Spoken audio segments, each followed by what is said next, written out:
Hey everybody, this is the bike that we've been using on hikes and bikes here. I've had a few requests to see it, so here it is for everyone. It's a Cannondale Topstone, and it is an olive green is what they're calling this color. It looks a little more yellow than green, but we'll give it to them. So we'll start tip to tail is how we'll do most of our bike reviews and overviews. We'll start very up front here with the Maxxis tires. We got some Maxxis Ramblers in a 50. This bike claims a 45 millimeter spacing, but I've got just enough room with the 50 back there. I'll show you some insert maybe here, but we'll see. And yeah, those 50s did me great. Only had one very light puncture on the front tire climbing the last road climb, oddly enough. As far as all things go, I'll take that as a win. Next up is our Bontrager wheel. We have the Pro 3Vs from Aeolus.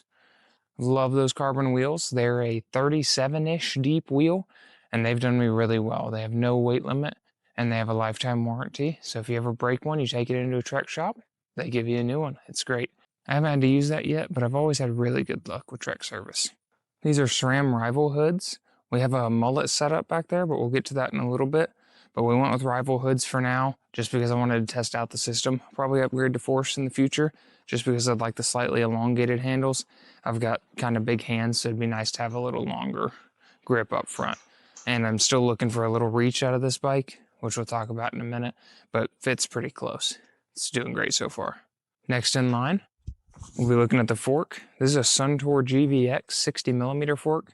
I had a Rudy RockShox Explorer 40 on there, and I didn't think it was quite enough. As you can see, I didn't move that from the race yesterday, and I used every bit of suspension. Didn't quite bottom out, but got pretty close. It was a very rough ride. A hardtail mountain bike may be the move for Big Sugar. That thing doesn't want to stay still. We've got an Amazon Garmin and GoPro mount up here. I don't really use the GoPro mount anymore, but I do use the Garmin mount. Love my 1040. It is a fantastic unit. I don't have it on the bike at the moment because it got soaked, so it is inside drying off and then ready to be charged for the next week's rides.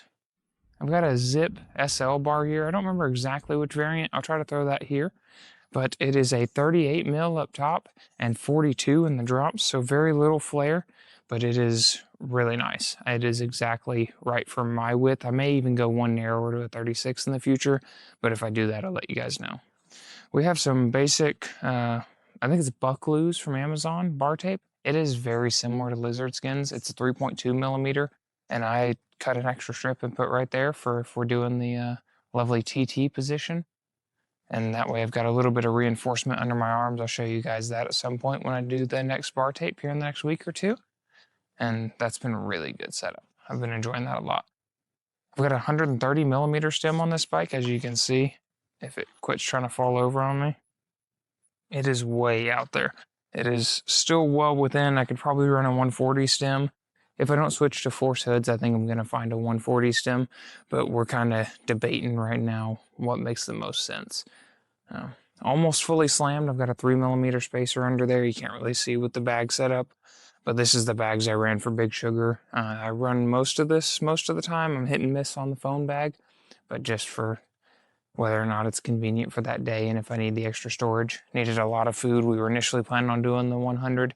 They backed us off to the 50 mile, which ended up 54 miles. But it was a really, really good race either way. It was a lot of fun. I don't think I would have made the 100. I got a few pounds to lose still, but we're working on that, and that'll be going forward in the Two Wheel Weekly series. We'll start keeping track of weight loss and calories eaten throughout the week as well, just because I intend to lose about another 30 or 35 pounds before next riding season. So hopefully by spring. I don't know if I'm going to enter the Unbound 100, but we're definitely looking to either do that or Big Sugar 100 next year. So progressing onward, we have a stem cap here from Cocapelli in Cortez, Colorado, because it matched the bike and they were really nice to me and helped with some service. I do most of my own bike building stuff, but if I don't know what's going on, they have been an extreme treat to work with. Got an Amazon frame bag here. Couldn't tell you the brand. I'll try to throw my order in here to show you what it was, but it's like a 5 liter, I believe. It's been really nice. I keep all my 360 batteries in here, my fuel, tubeless kit, and I'll do more of a run over in there, but pretty much everything puncture-wise and any extra supplies go in here, and I just keep tubes in the back there. As far as the bottles set up, we've got one mounted low, one side load entry here, and a top load here. I've got that top load on an extender, so it's lifted up so the side load will fit a little easier with the frame bag. It's nice to be able to fit 2 bottles in with the bag still. So I have to slightly angle that back one so it slips in and out of only the right side when I'm riding, but that's the side I reach with, so it works out great anyway.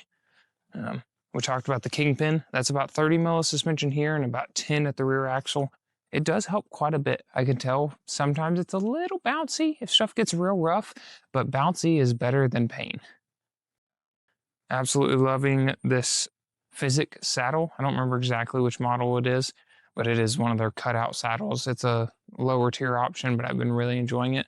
The only thing I'm not sure I love is this little plastic rim right here. It does seem to rub a little bit, but I'm not entirely sure if that's the problem yet or if it was some older bibs I was using.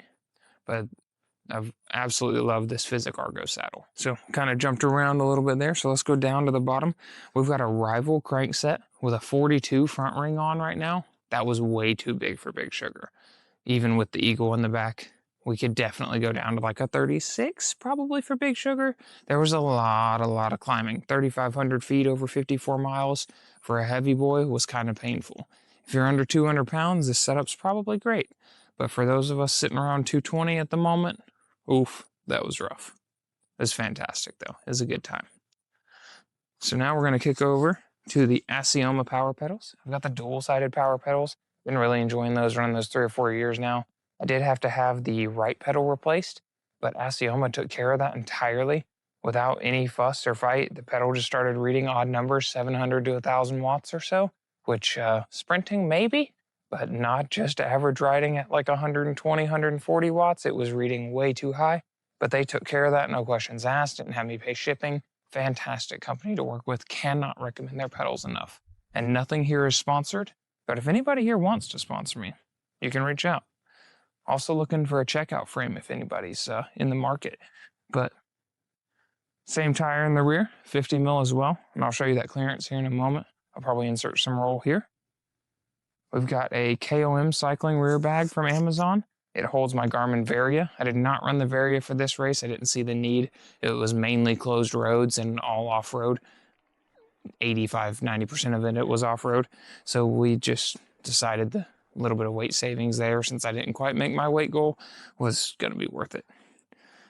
Same wheel and tire combo in the rear. And then we have an Eagle rear mech. Again, mullet setup, Rival up front, Rival here. I would like to upgrade to Force at some point, but the Eagle rear mech has the 1052 capability, and it'll go down to a 1044. So on some of my road rides, if I don't swap to the 46 up front, I'll put the 1044 on just to have smaller jumps. But I like being able to throw that 46 up front and with an extra spacer in to be able to run the 1052 in the rear, and that's really, really good road gearing. It's still a little jumpy on the high end. You don't necessarily get to pick what exact half mile an hour you're going to run like you would doing an Explorer with a 46 up front, but I'm still just a little too heavy to make a 42 or a 46 front work with a 44 rear. Maybe in about 20 more pounds that'll be feasible. But yeah, that's the bike. As far as bags and stuff go, I had 2 tubes here and an extra battery for the rear mech just in case one popped out or something odd. You never know. We had 2 CO2s taped here. They're also Velcroed on, but I taped them onto the adapter. That's where the light system is supposed to go for this bike.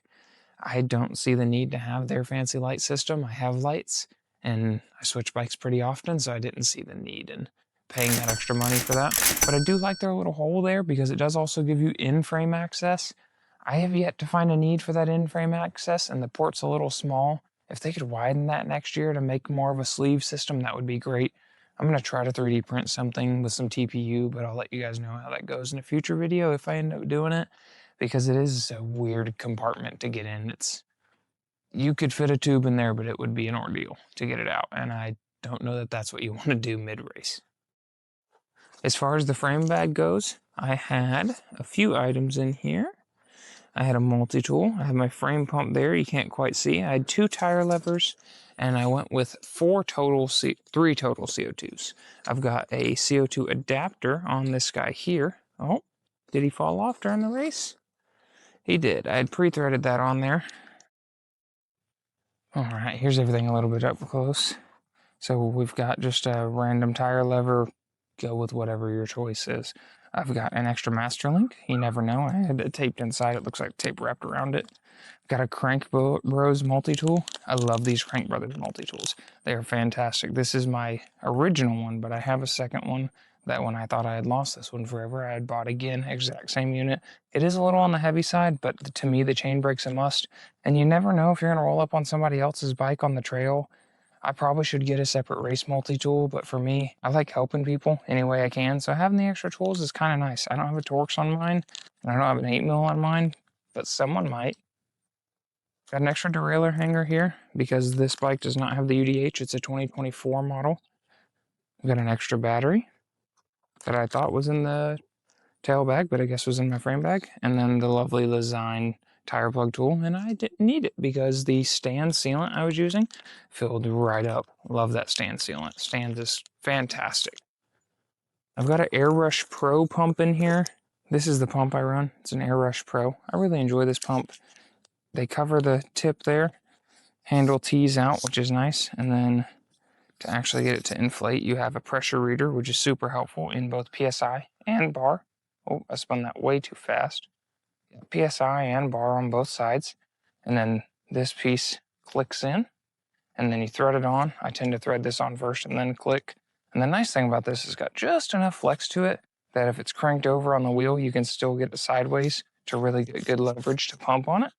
I've really enjoyed this device so far. It's been a fantastic frame pump. I've only had to use it a few times, and it isn't real fast, but it's also not slow. So I've really enjoyed that. It's been a treat. It's been helpful. And it's nice after a CO2 sometimes if you're not racing to be able to have a way to check your tire pressure. Because on those, it really doesn't matter. But on road wheels, it matters a lot more. And then here's the CO2 adapter that comes in that unit. It's all right. It does well. I've used it several times. No complaints. I just would prefer a slightly better CO2 tool, but that's why it's a backup. But yeah, that's the bike. We love our bike. It's been fantastic. One other thing I forgot to show you guys. I did have some lens wipes in there. We really like these lens wipes just for the cameras and stuff like that.